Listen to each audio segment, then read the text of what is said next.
So good morning. I am Krishna Kumar from Krishna's classroom.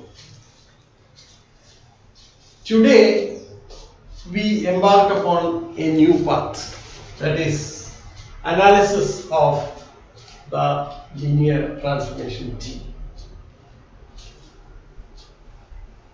If you recall, see, I have set the basic notation there. V is a vector space of dimension n over F, and T is a linear transformation from V to V, that is T is a linear operator. Now, we have already seen that matrix representations are possible for T. In fact, we can choose an ordered basis for V with respect to which you can write down a matrix representation with entries from F. But the interesting aspect is that corresponding to each ordered basis that you choose, and you know that the choice of the basis is not unique, there exists a matrix representation. In other words, there are several matrix representations possible. So there is a problem of plenty. Which one to choose? Now this is a very interesting, this poses or this throws up some very interesting possibilities. And this is what we want to explore in this scenario. So you have corresponding to T belonging to NB, there exists a matrix representation with reference to U belonging to M, N cross N,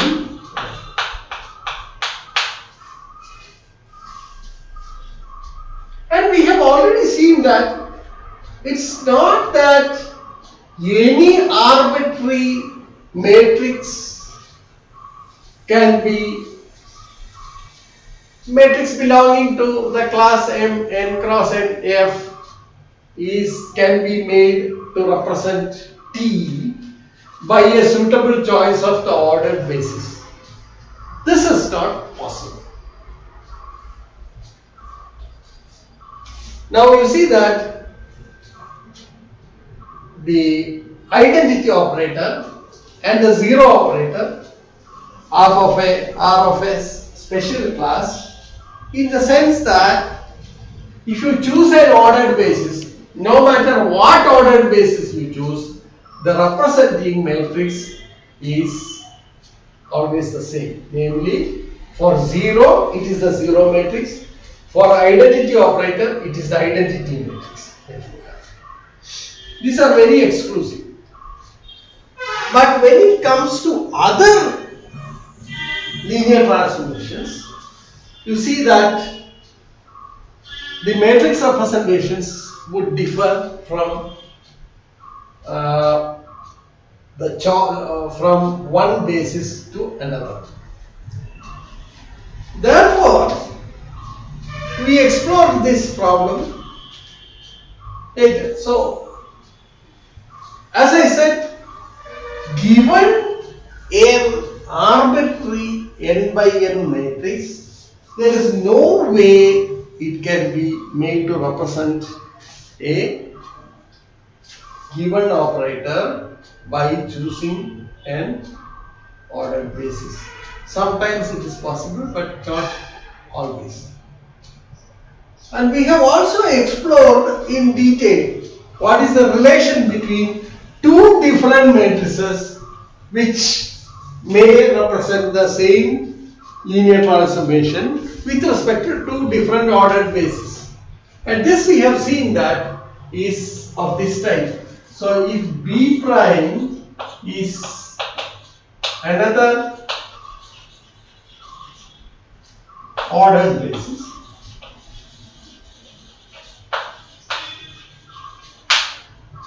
and of course already we have already we have B.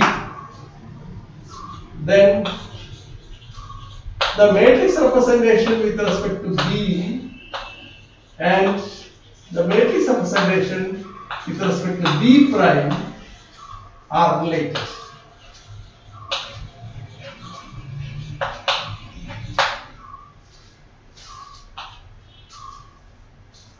What is the relation? The relation is that there exists an invertible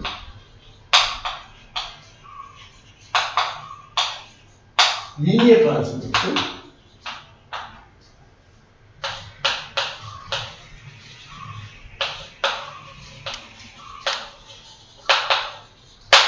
on B connecting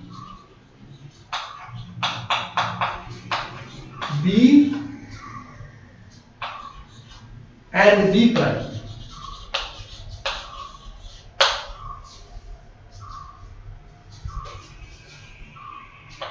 Say U such that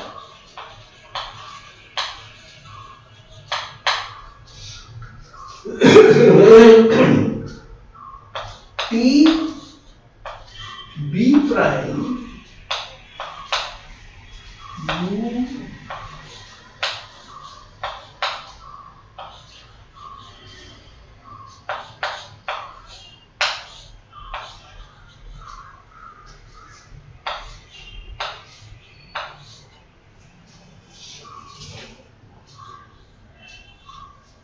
and a similar relationship you can write certainly from here you can write. So this is the sort of relationship.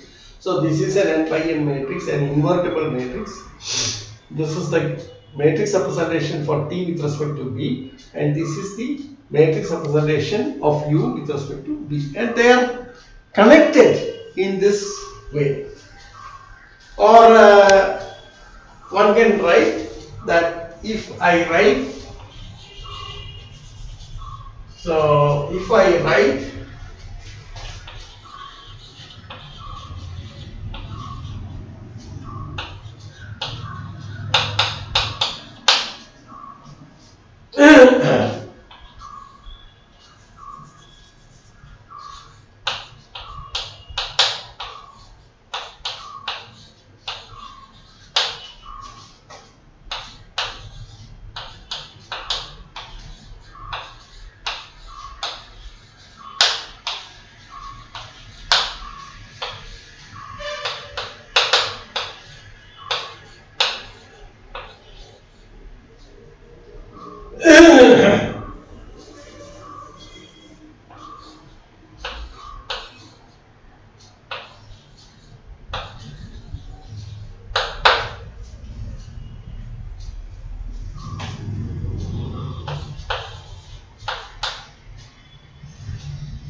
this is the sort of relationship that one gets. So we put the date here.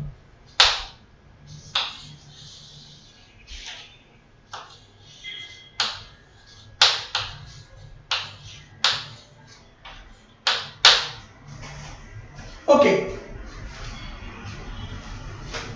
So if two matrices represent the same linear transformation, then they are related. And let us write down this relation. So this defines a relation on F1 and F. We say that, so let us define a relation on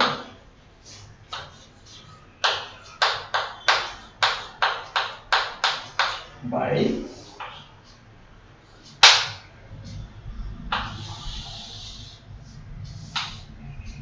A is related to B if there exists an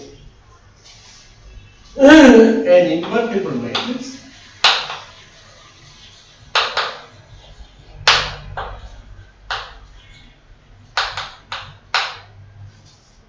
C belonging to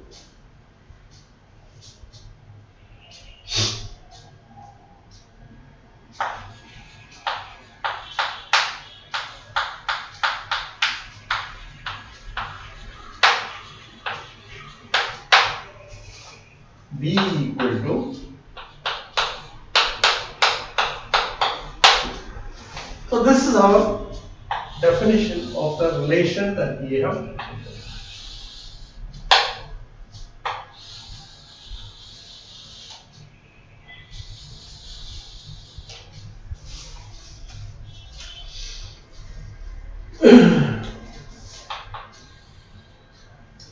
Now we observe that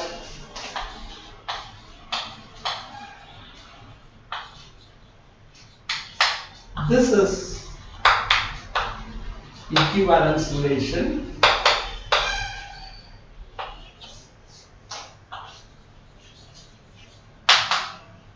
on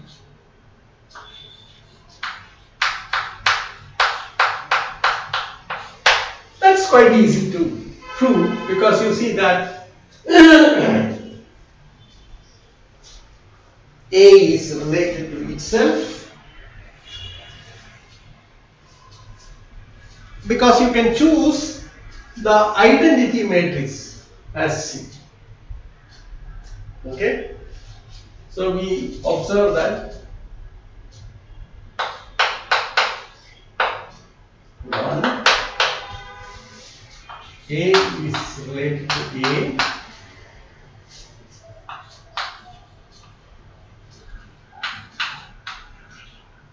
choose C as the identity.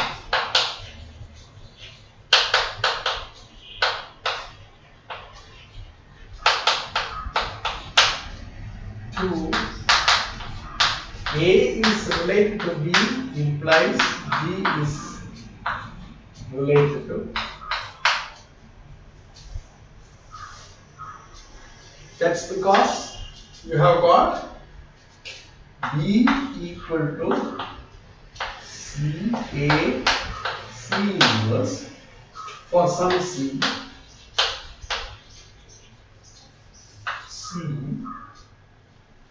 invertible.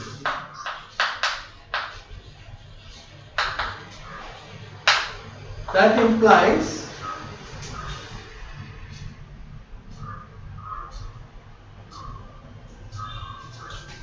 A equal to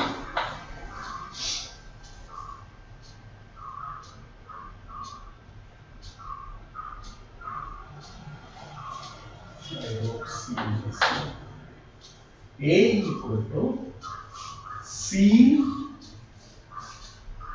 A C inverse. Okay. Now this I can write as C inverse because C is invertible, C inverse is invertible, and C inverse equal to C inverse C equal to I.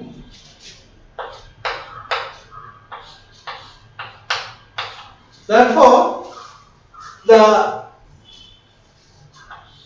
invertible matrix that serves the purpose to relate B with A is C inverse. Okay, therefore that is done. And the third condition is that if A is related to B and B is related to some D, implies A is related to B. This is quite easy because you have A related to B implies there exists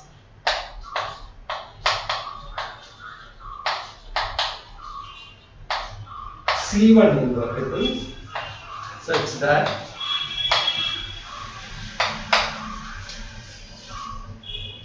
B is equal to C1 inverse A C1.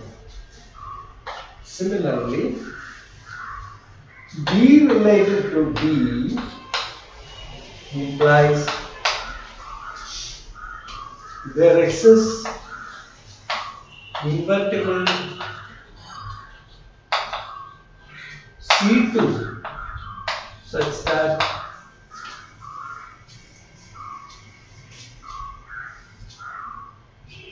B is equal to such that D is equal to C2 inverse B C1. Now use this relationship. Okay. So it follows that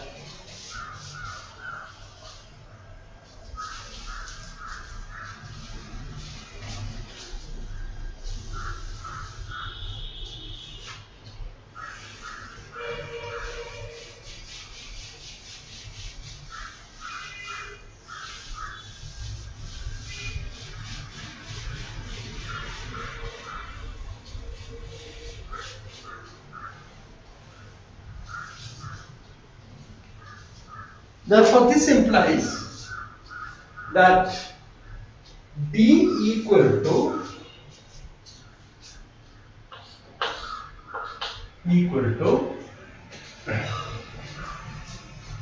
C2 inverse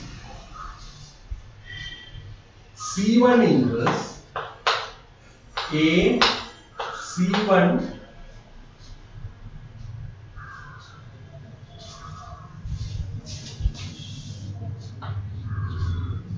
there's a correction there C2. Now this I can rewrite as C1 C2 inverse A.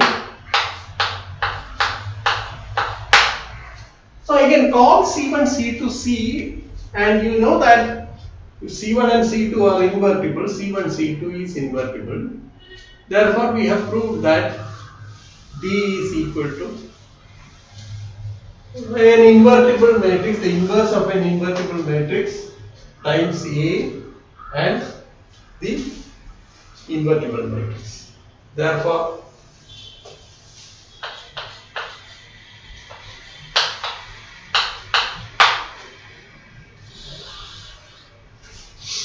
so what does that imply? It implies the following. Again, let us recall our diagram.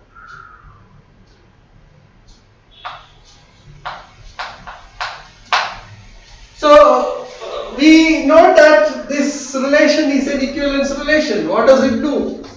It induces a partition on M cross N F into disjoint classes. So M cross N F is broken up into disjoint classes, which are the equivalence classes subordinate to the relation that we have defined. And this is the interesting thing. Now let us assume, or in this figure, let us mark one of the blocks to be the block into which the matrix representation of B, T with respect to B, falls into. Okay? Or that consists of all those matrices which can represent T. Okay? No other block can represent T. So these are the important things. That the block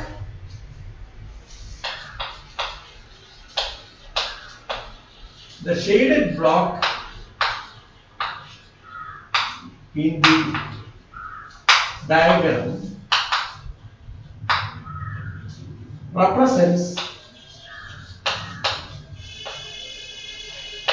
the collection of all matrices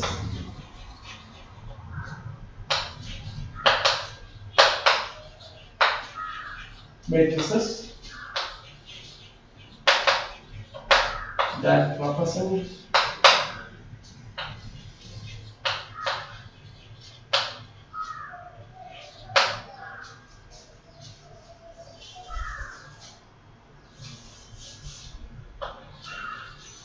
representing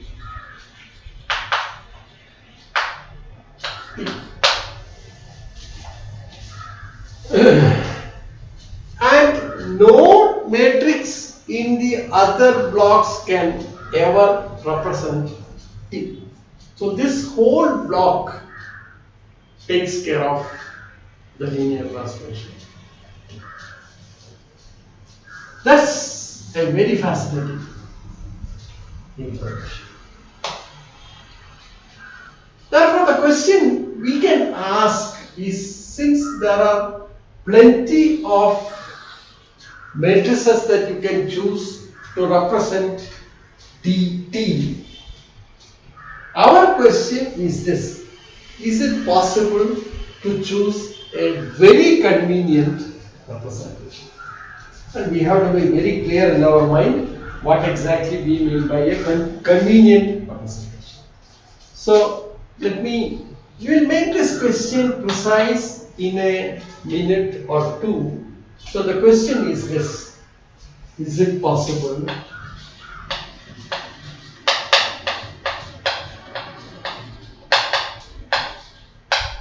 choose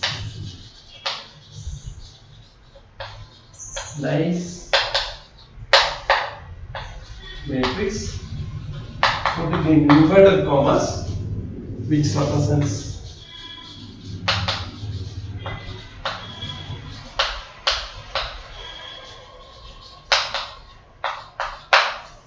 so we have to be clear what exactly we mean by the nicety that we are going to attribute to the representation of our choice.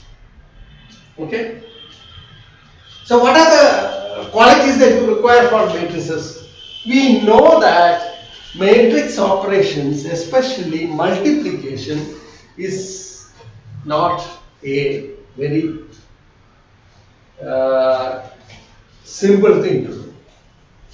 It is cumbersome because the computations are enormous that you have. Even squaring the matrix is a difficult thing unless the matrix is something of a simple type.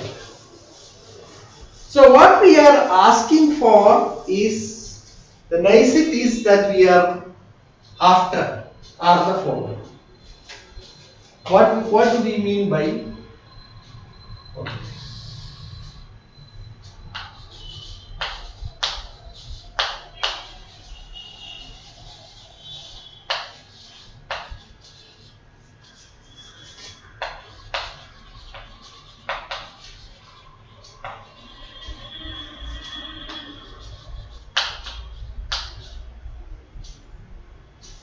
Being nice.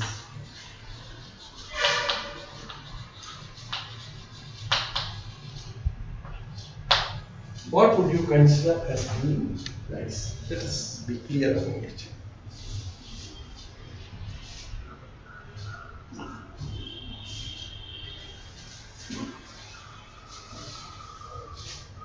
Okay. So first of all, it should be a representation that is simple to handle as regards to matrix operations. That's the first thing. Second thing is that if possible, it should be a representation which makes the linear transformation transparent. So there are two things that we want. One,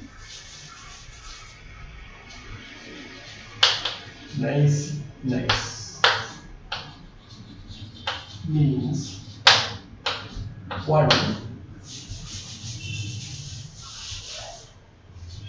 the matrix operations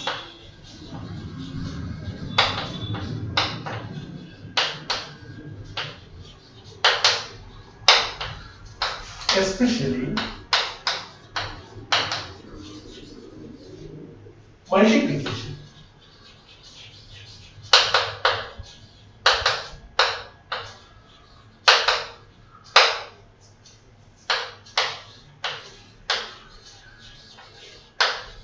should be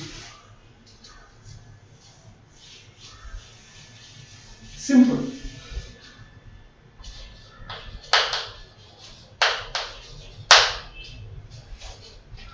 The second property is that more structural.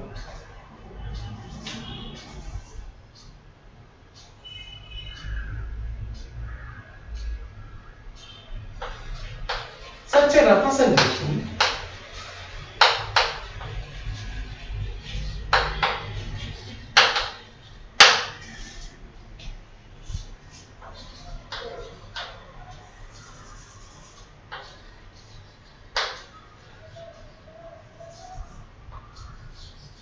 should give us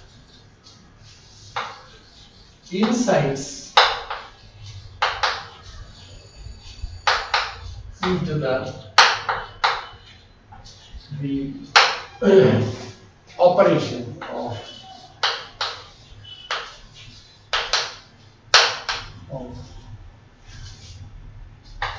the matrix as an operator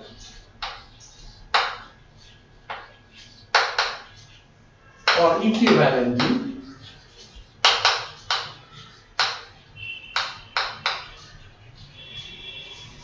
to the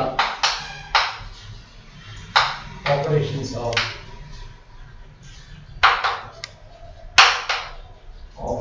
T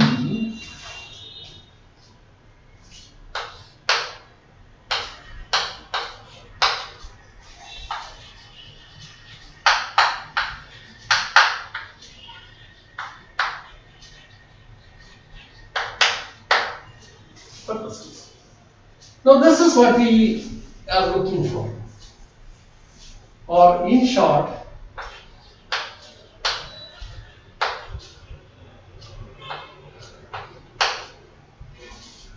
it should be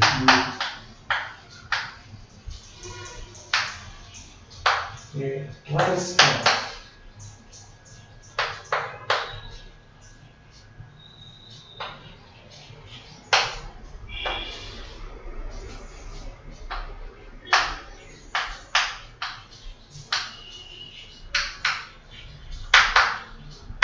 should be a transparent representation which gives insight into the working of T as a linear operator.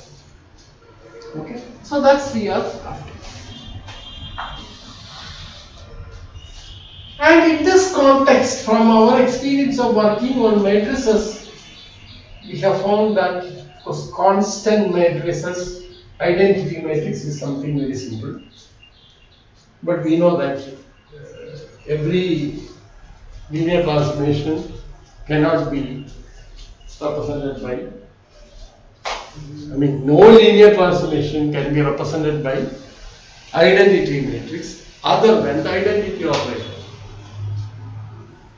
So also the zero matrix. But then other than these two, what kind of non-trivial simple matrix that you have encountered? In this context, we see that what we should ultimately get is as much zeros as possible as the entries in the matrix. At the same time, it should be not. So one such representation that serves our purpose is what is called a diagonal matrix. So what is a diagonal matrix? So we say that,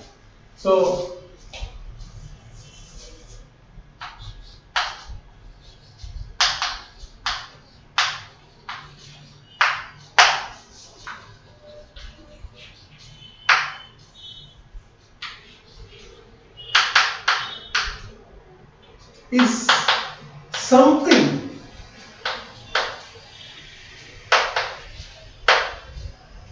which meets our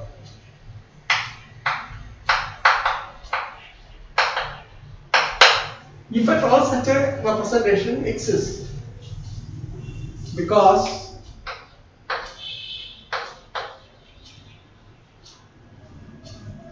most of the entries entries of this matrix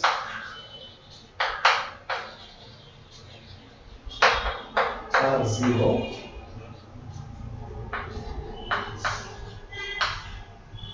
which makes the first one possible.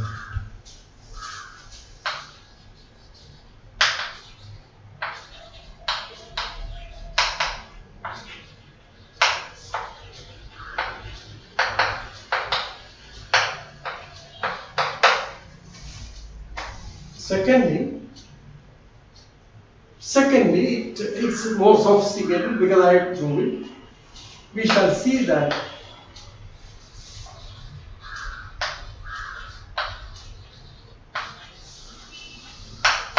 such a matrix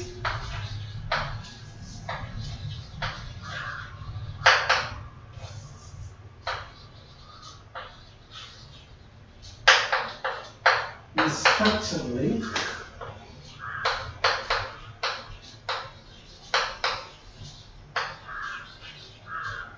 structurally constant.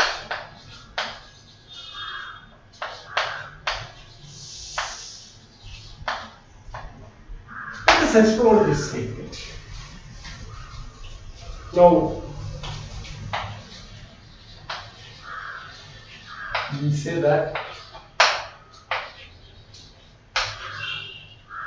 A is diagonal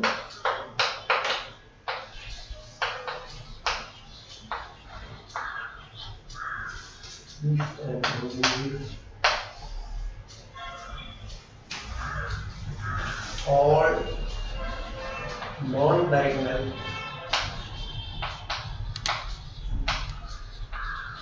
entries of the matrix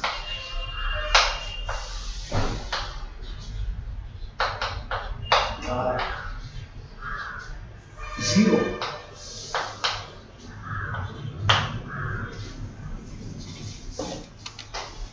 So we know exactly what kind of matrix we are trying to look at.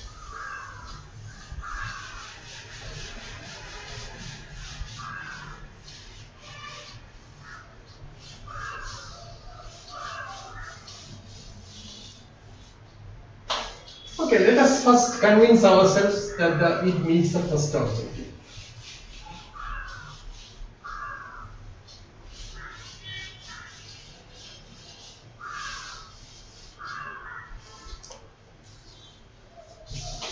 Let A be A.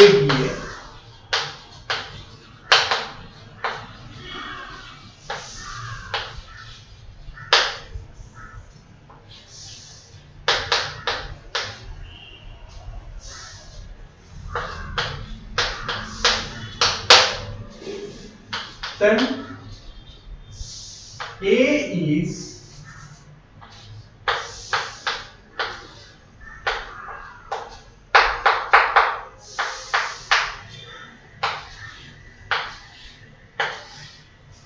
that means we are having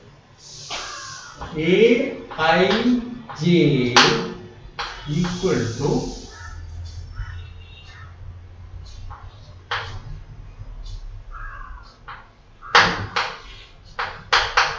delta I.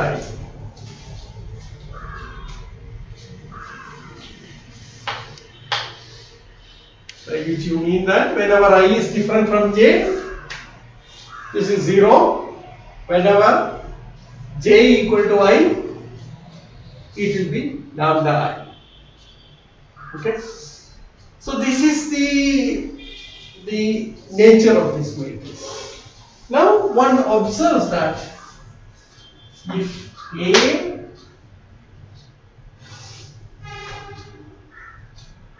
A to the power n in that case is easily computed as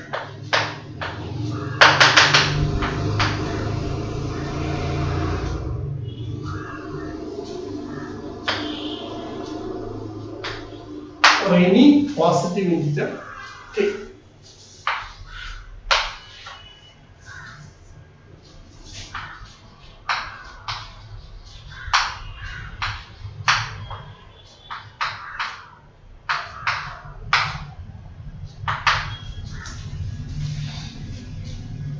That's easy to verify. More generally,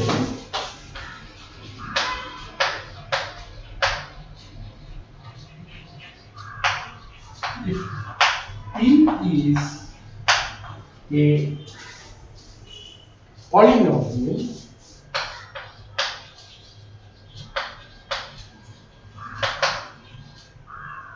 with coefficients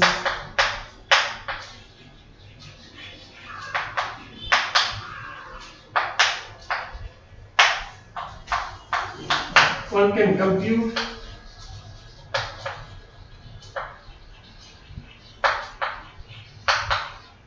PA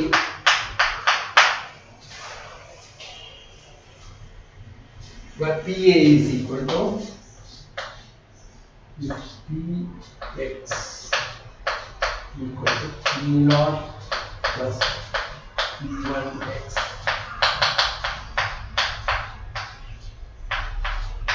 K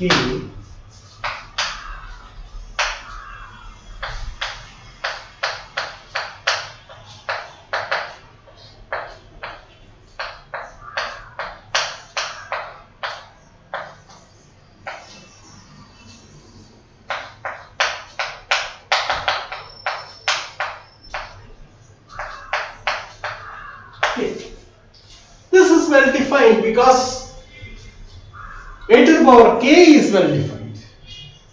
You can look at the definition or you can do it by induction, defining it. So you have seen in fact a to the power k is defined as a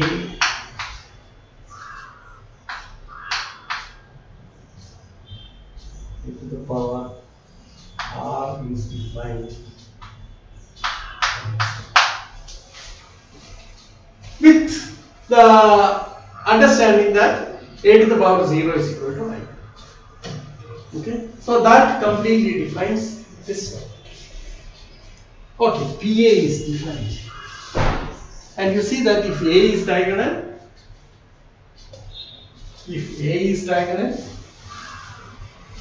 then the matrix PA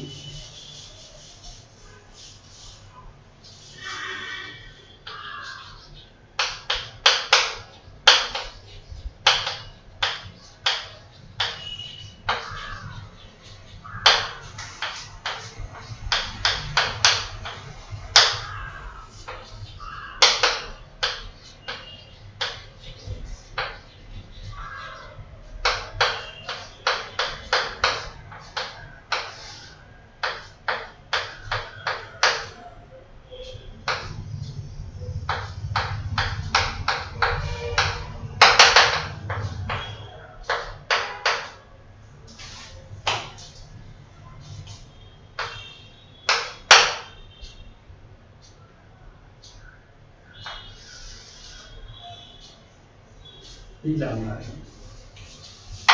0 and star, that is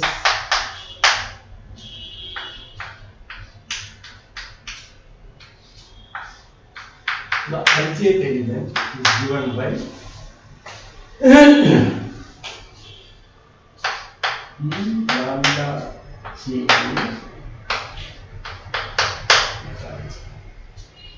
So it is very easy to compute this. So it's as easy as evaluation of the matrix for the values. That's very simple.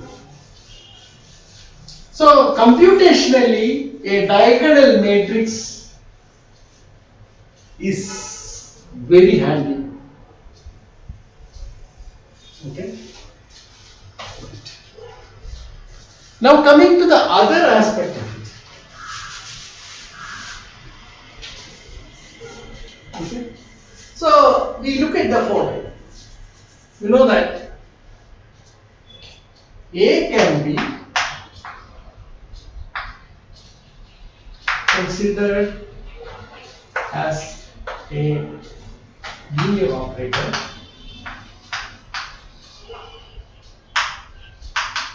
on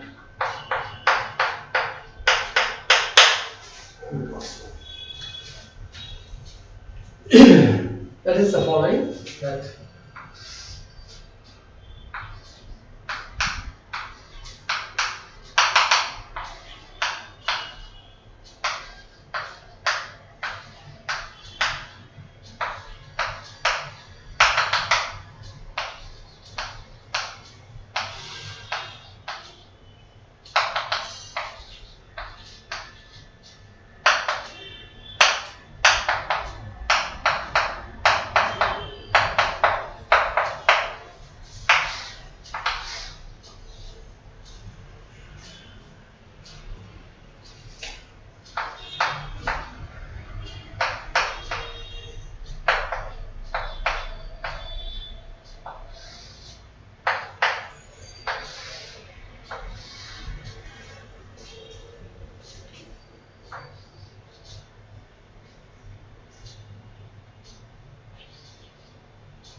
summation is from 1 to n.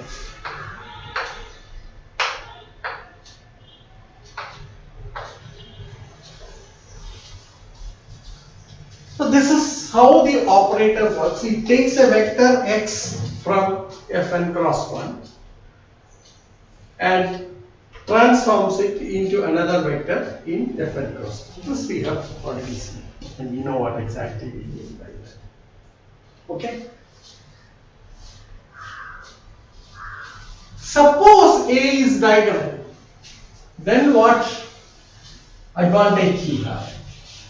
Let's explore this.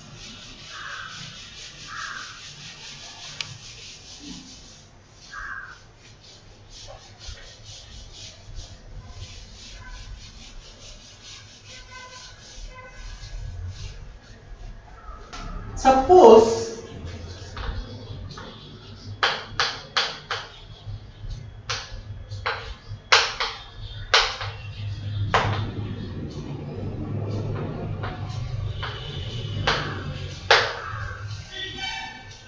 say something like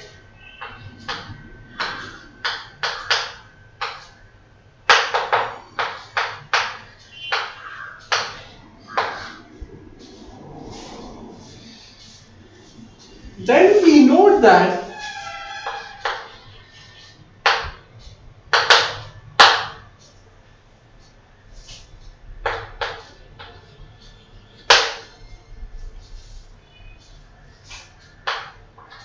then we observe the following. A of EI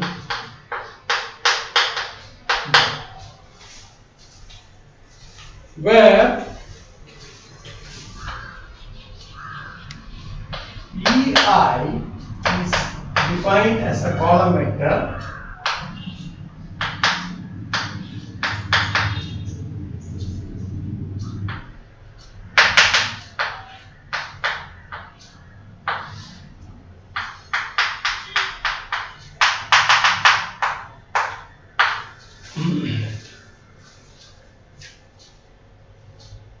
these are the standard basis for Fn cross 1. Okay.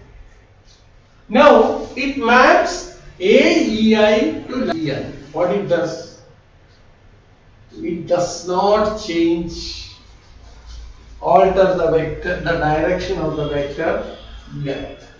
It only scales, and the scaling factor is gamma. So A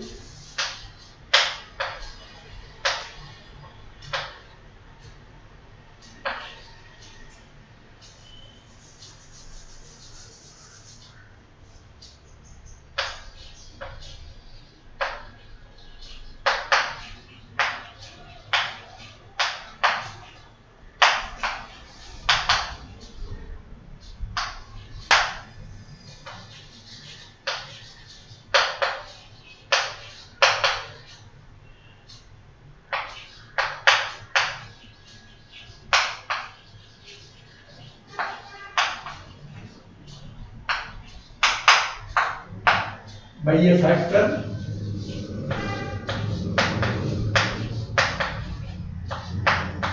lambda. This is the important property.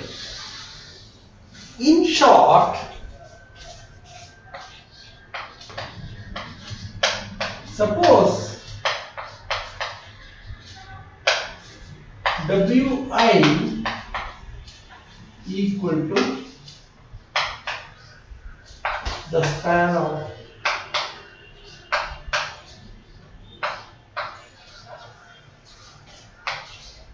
EI, then A of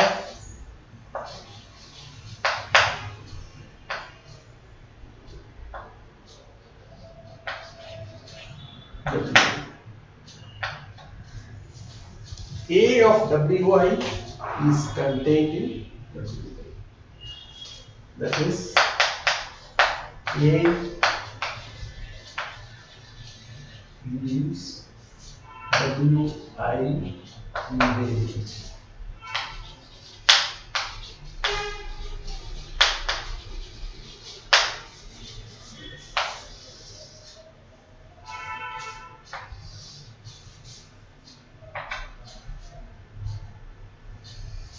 A is Wi invariant. All these Wi's are left invariant by A. To get a feeling, let us look at the case of R3. Suppose in R3,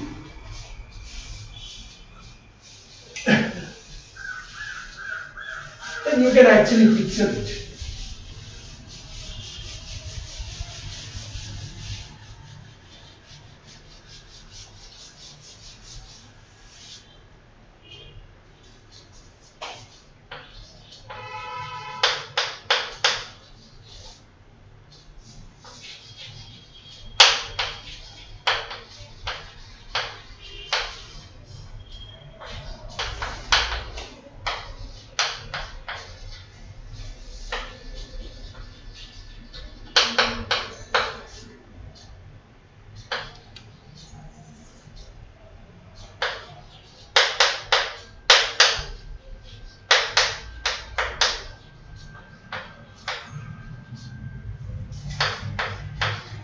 That means A is equal to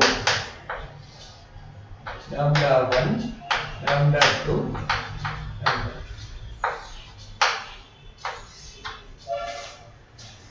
Then what it does, it defines a mapping from R3 to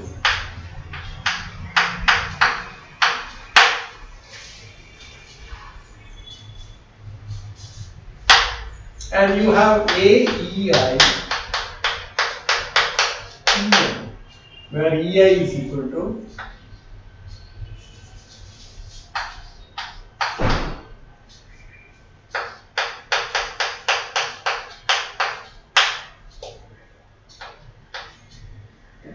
where E1 is equal to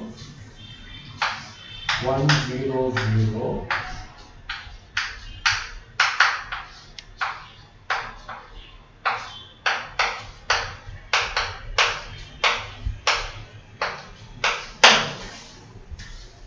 You can easily compute this. Okay? Therefore, what one has is the following. Suppose this is R3.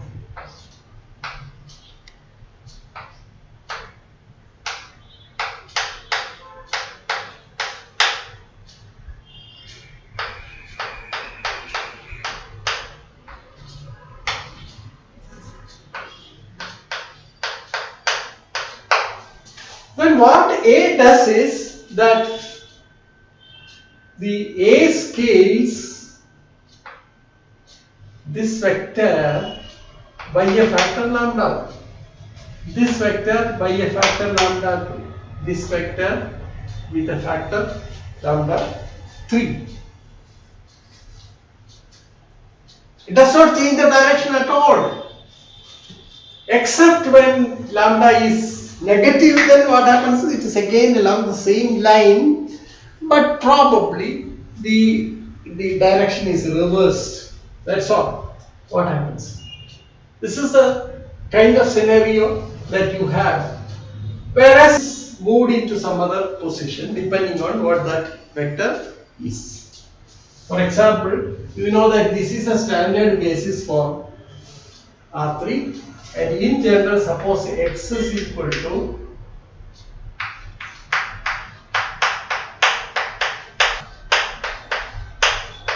E3, then AX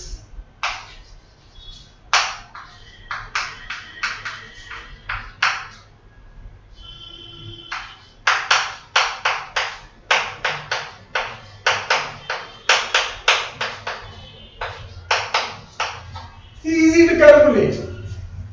So this becomes simply x1 into lambda 1 E1 plus x2 into lambda 2 E2 plus x3 into lambda 3 E3. Or it is, I can rewrite as lambda 1 x1 E1 plus lambda 2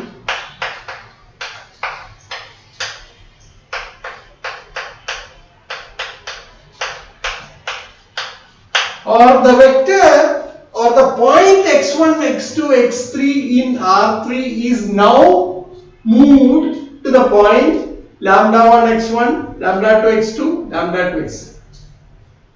This is what happens, and that's quite a bit of transparency that you get in a diagonal matrix. Okay, so you get lot of insight into working of A, and we expect with all the isomorphisms between V and Fn, we expect the corresponding visibility or transparency of the operations of T in B. So we expect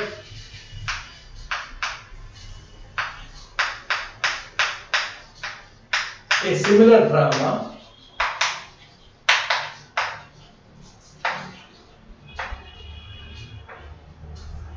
played by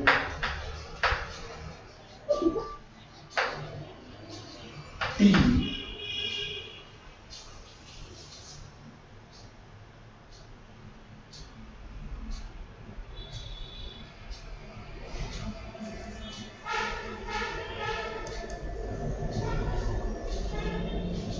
to continue. There is a similar drama played by T on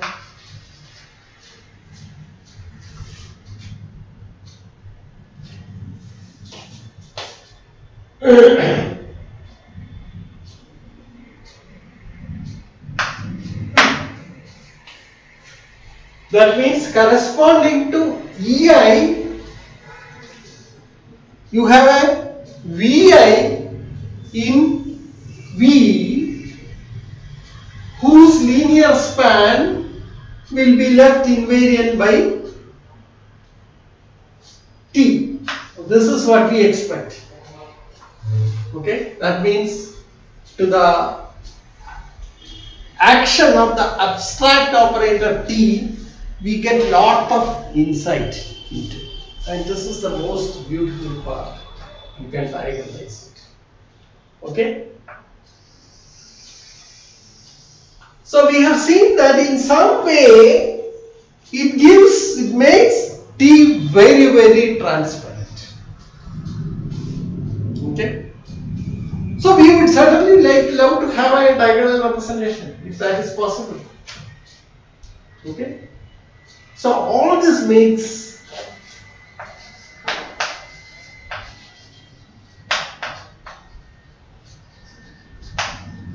the existence of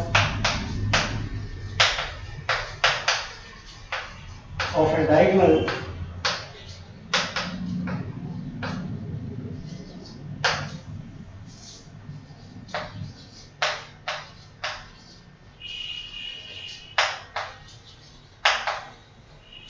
all this makes the existence of a diagonal representation.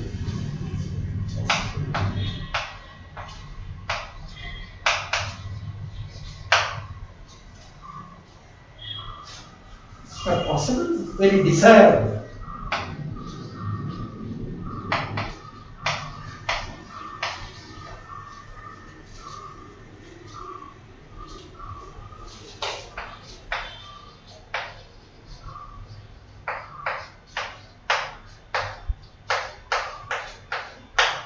So the question that naturally comes up is this: given T, is it always possible to get a diagonal representation? Therefore, the question is this. This is the main theme that we are going to pursue.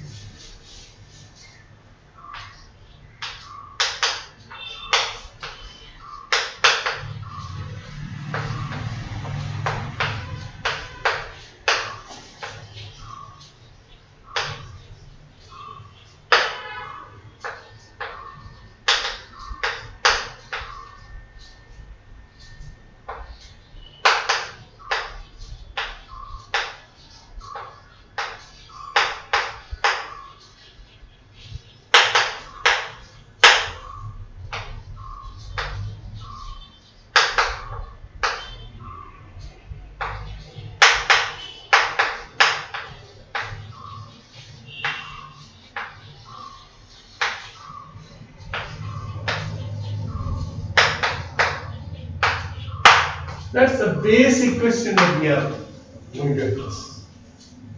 Does there exist a diagonal representation? It's a very, very important question.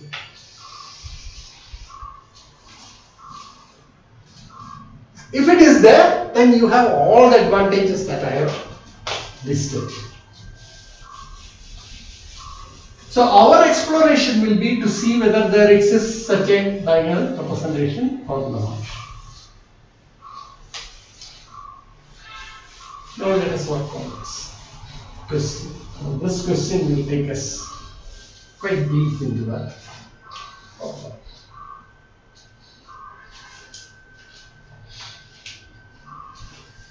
So you see that if at all there exists a diagonal representation, because if at all you go to find a representation, what you are doing is you are trying to find out a suitable ordered basis. So it's a difficult problem. At the outset, it's a difficult problem because given T, we have to find a ordered basis with respect to which T is diagonal. So the problem is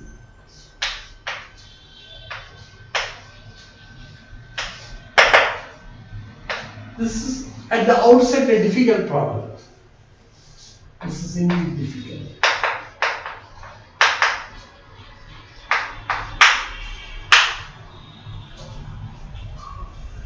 Given T,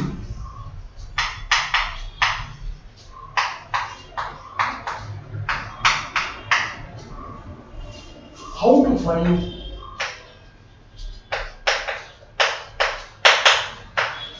an ordered basis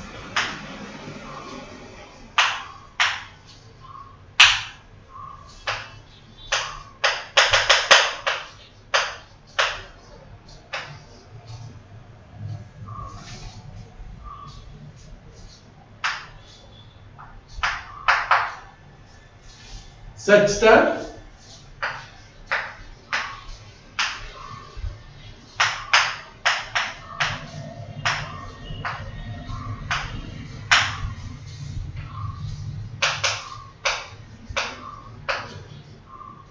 if it is possible.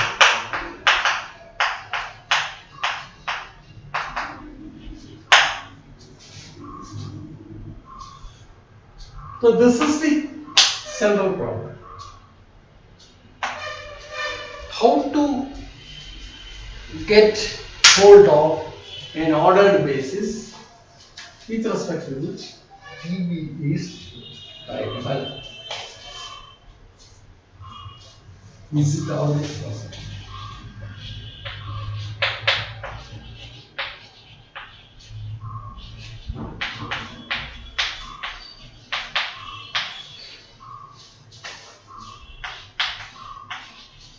How?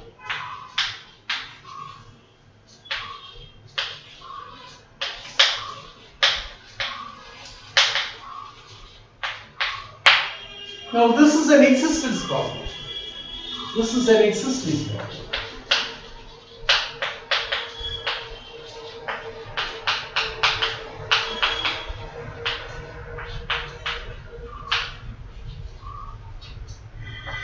And in fact an inverse problem. Because given T you can diagonalize it if it is possible. There will be some way. Or given T you can find a matrix representation. Not diagonal. You can find a matrix representation. We have already explored the way in which you go about to find out the matrix representation. Here, what you are asking for is the matrix should be of a particular type. The matrix should be of a particular type. That is, it is diagonal. Okay, and we want to choose an ordered basis B with respect to which your matrix representation is diagonal. Now you can see the difficulty. The difficulty is in finding out a suitable basis. Okay. Here we make another observation.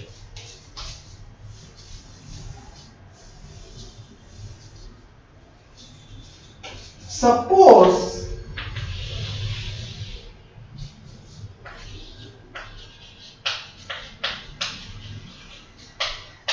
we can find an ordered basis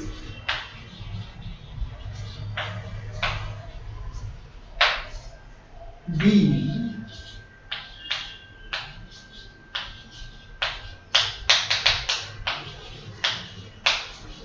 such that TVI for I belonging to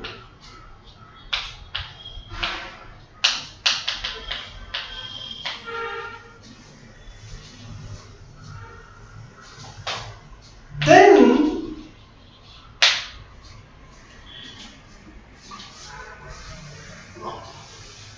from what we have done already, we already know how to find the matrix representation. T with respect to B is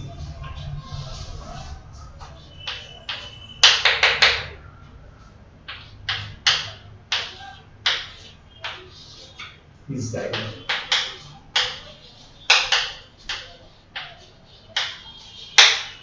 Therefore, what we will be looking for is to find out an ordered basis B for V such that TVI equal to lambda I Vi. So that gives us some way out, possibly.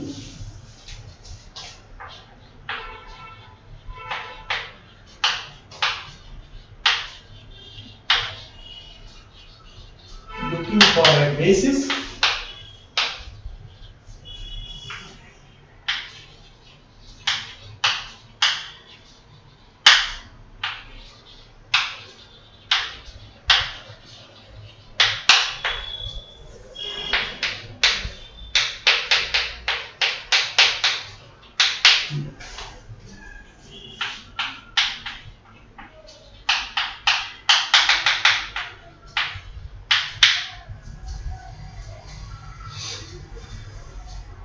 question now translates to, does there exist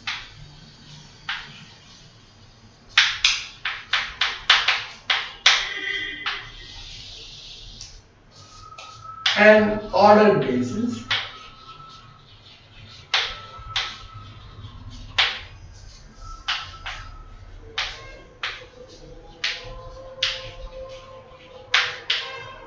such that TVI equal to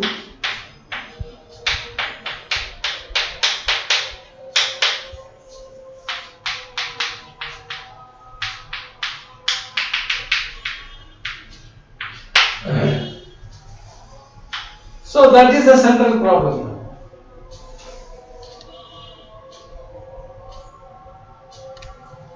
Okay? And if that is possible, the lambda i's are called the eigenvalues of T, and the corresponding vectors vi's are called the eigenvectors. Okay?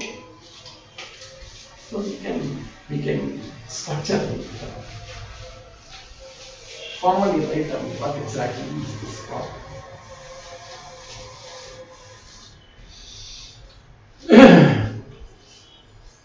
This implies,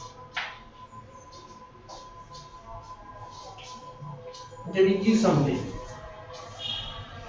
If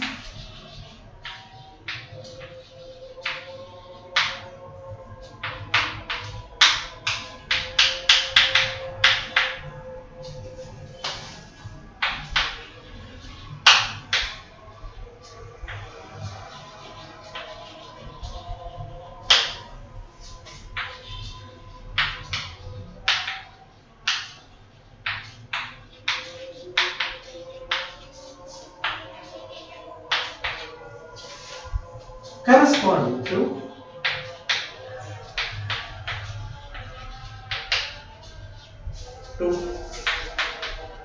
the eigenvalues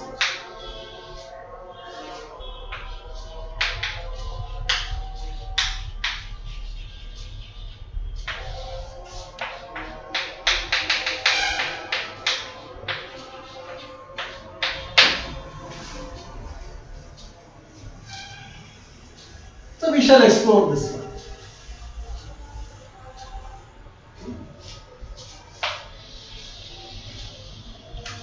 So essentially we have to solve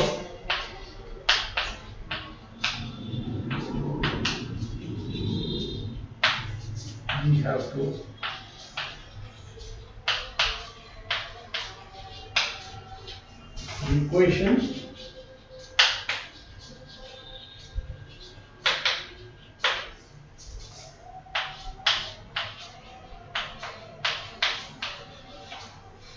lambda v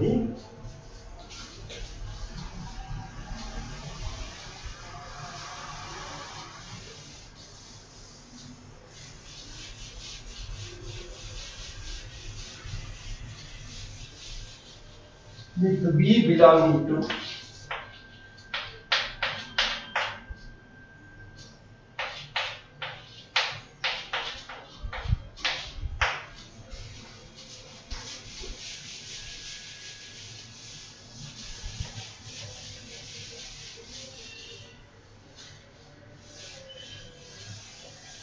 now we observe that for this equation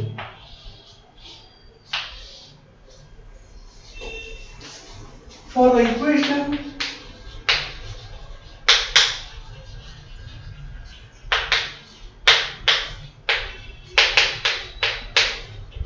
v equal to 0,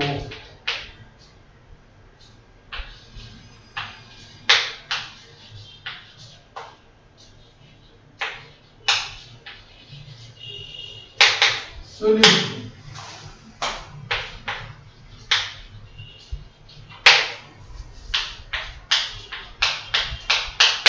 this is called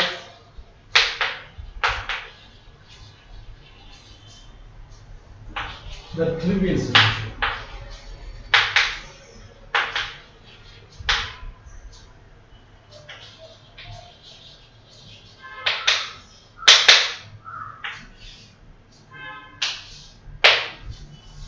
So there is always the trivial solution for the problem. So what we are interested in, because you know that these VI's that we are searching for has to be non-zero, then only it can form a part of the basis. But we want the VI's to be different from 0.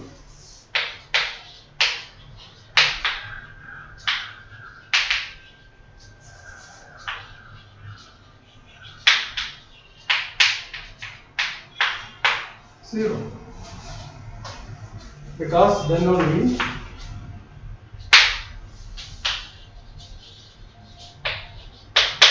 can be a part of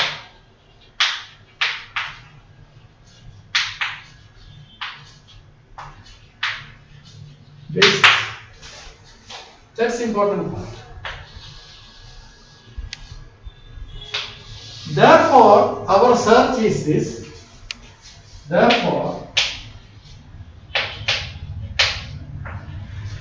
we are now looking for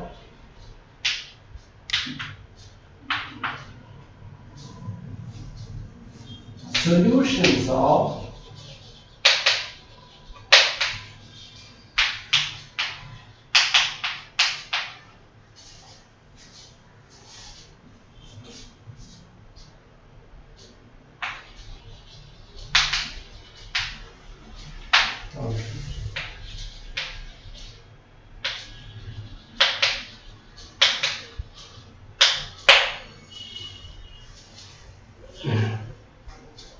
or in short, what we have is this. So this equation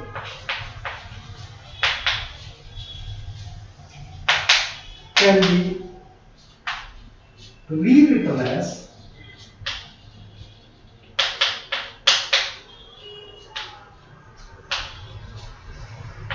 T minus lambda I of V equal to 0. Now T minus lambda I belongs to LB.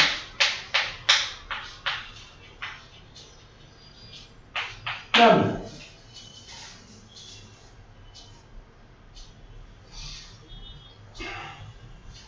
Therefore, what we are looking for is the situations where T minus lambda I V is equal to 0 or V non-trivial. So we are looking for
or equivalently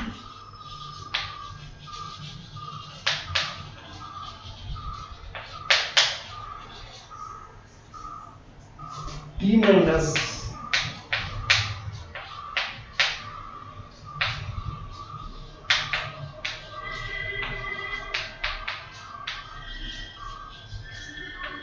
singular, by which we mean that this is non-invertible.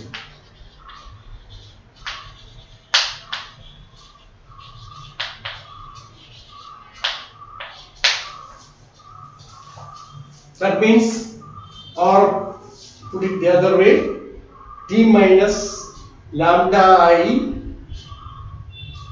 is not 1 to 1 and 1 to 1.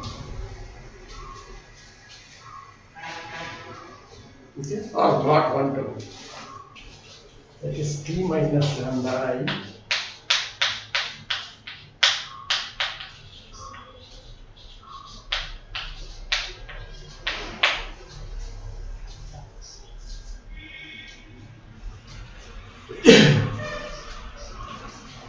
Now this is a right place where we can stop this lecture and maybe take it up further in the next talk. Okay. So the questions that you have are: do you have, see, there is a parameter there, lambda. So do you have for every lambda t minus lambda I 1 to 1? In that case, you see, you cannot find such vectors, because all vectors are going to be, the solution vectors are going to be 0.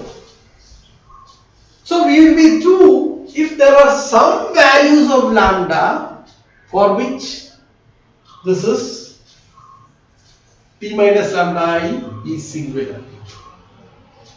That is non-invertible. That is not 1 to 1. Okay. So our search will be: does there exist lambda belonging to F for which t minus lambda I is not 1 to 1, or t minus lambda I is not invertible, or t minus lambda I is singular. If such lambdas exist, then we get vectors V satisfying at least the property that t minus lambda I V equal to 0, where V is not equal to 0. So if you get sufficiently many values of lambda and sufficiently many vectors such that the non-zero vectors form a basis, then we are through, because we can diagonalize it. Okay, so that is the scenario that you have. I think I will stop it here. Thank you very much.